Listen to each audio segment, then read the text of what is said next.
R2 Tech. Our Dallas client is hiring an EDI Business Analyst. You will join a global leader in providing healthcare services to their customers.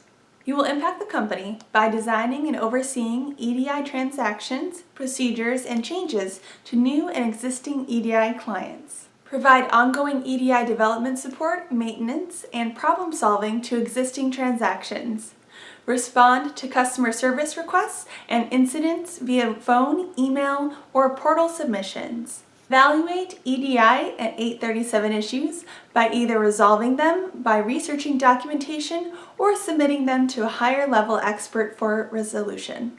Track status of issues and notify users of the status from origin through process of resolution to completion.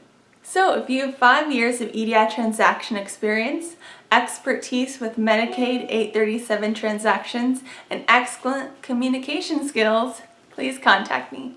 Feel free to forward this link to anybody who is interested, and to find out more about this position and our other roles, send me your resume to shelms@r2now.com. I'll talk to you soon.